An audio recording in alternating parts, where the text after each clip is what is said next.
Welcome to the Beyond Sunday podcast, where we bring Sunday home. Join us as we dive deeper into First Baptist's weekly sermons, discuss practical applications, and answer your questions. It's been a true blessing to explore Sabbath Rest with you in this series. In our first episode, we defined the Sabbath, and in last week's episode, we discussed the teachings of Jesus about the Sabbath. In this final episode, we're going to take a field trip to the sanctuary in time. I'm going to share about my own practices on the Sabbath so you can get a sense of what Sabbath rest looks like in action. If any of these practices sound like they would help you rest and draw near to our Creator, try them out. At the same time, don't feel like you have to do all of them in order to do any of them. The Sabbath begins Friday evening just before sundown. If you read Genesis 1, you'll find that it reckons a day from evening to evening, rather than from midnight to midnight. And there was evening, and there was morning, the first day. And there was evening, and there was morning, the second day. And so on. This is the case throughout the Bible, and it's why the Sabbath and all the Jewish holy days start in the evening, even to this day. On Friday afternoon before the Sabbath, my family prepares a delicious hot meal for the evening. We spare no expense in making this the best meal of the week. Isaiah 58:13 says to call the Sabbath a delight. So we try to elevate every aspect of the Sabbath experience. On our Sabbath table, we set out 2 candles, and we light them about 18 minutes before sundown, so they're burning when the Sabbath begins. While they do add to the ambiance, beauty is not their primary function. They serve as the boundary between the work week and the Sabbath. In Exodus 35:3, the Israelites were forbidden from kindling fires on the Sabbath. So, the Jewish people instituted the practice of lighting candles right before sundown.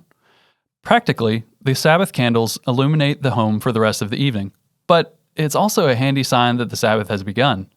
Candle lighting on Friday night might be my favorite moment of the week because it means that I've made it to the Sabbath rest.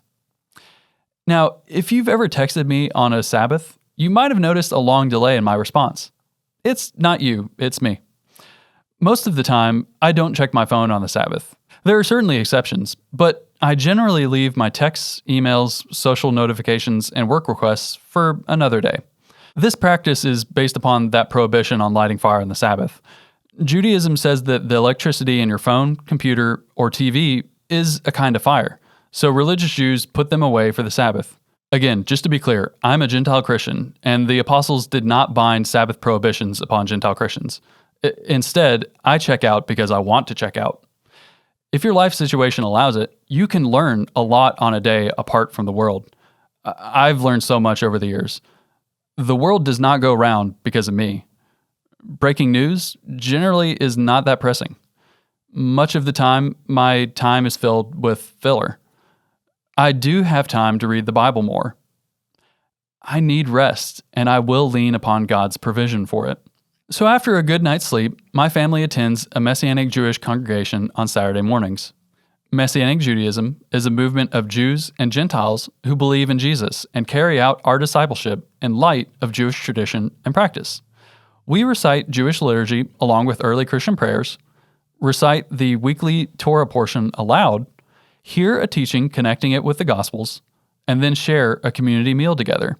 It's a beautiful continuation of the early apostolic community in Acts 2:42, where it says, "They devoted themselves to the apostles' teaching and the fellowship, to the breaking of bread and the prayers."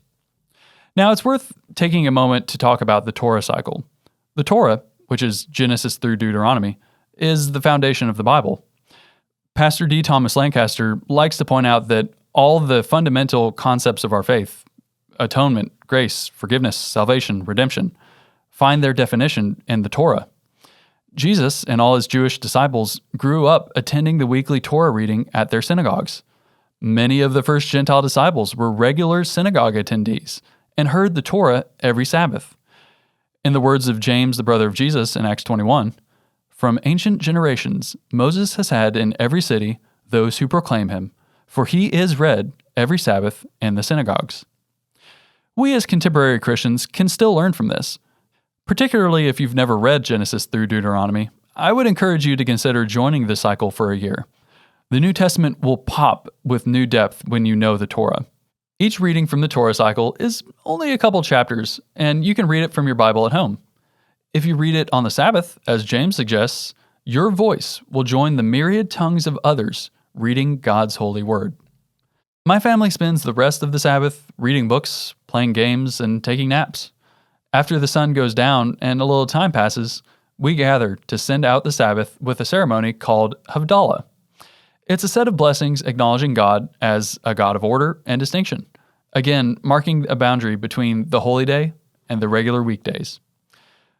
Though the ceremony might go all the way back to the time of Ezra, believers today still find profound messianic significance in each step of Havdalah. First, we light a multi-wick candle, closing out the Sabbath, but bringing its light into a new week. The resurrection of Jesus took place sometime before Sunday morning, but since biblical days begin at sundown, he could have risen any time once the candles of Havdalah lit the night. Then, we lift the cup and bless God for the fruit of the vine. Isaiah 11:1 foretold the ultimate fruit of the vine. There shall come forth a shoot from the stump of Jesse, and a branch from his roots shall bear fruit. That righteous branch, my fellow believers, is the Messiah. After the cup, we bless God for making spices, and we smell a sweet fragrance. The Jewish thinker Rambam writes, "Why is the blessing recited over spices on Saturday night? Because the soul is forlorn by reason of the departure of the Sabbath. Therefore, we gladden it and settle it with a pleasant fragrance."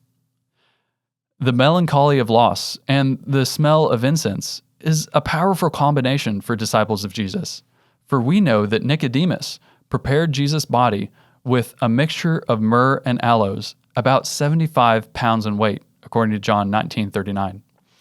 Perhaps Jesus rose from the grave as his disciples were smelling Havdalah spices and remembering their master. We then bless God for the illumination of the candle, and we hold out our hands to see our fingers outlined in light. Jewish tradition suggests that Adam was clothed in light before the fall, and thus we will be clothed in light upon our return to the Edenic state. Whether or not you accept that as being true, Jesus and all of us as disciples are a foretaste of such a restoration. Jesus said in John 8:12, "I am the light of the world. Whoever follows me will not walk in darkness, but will have the light of life." Jesus also said to his disciples in Matthew 5, "You are the light of the world. Let your light shine before others, so that they may see your good works and give glory to your Father who is in heaven." Finally, we conclude Havdalah by blessing God for making distinctions within his creation. Our Father in heaven is orderly, intelligent, and reliable. His Son is obedient beyond the point of death. His Spirit provokes us to choose the good over the bad. Everything makes sense when you know that God is the God who rested on the seventh day and made it holy. Thank you for listening to these special Sabbath Rest episodes of the Beyond Sunday podcast.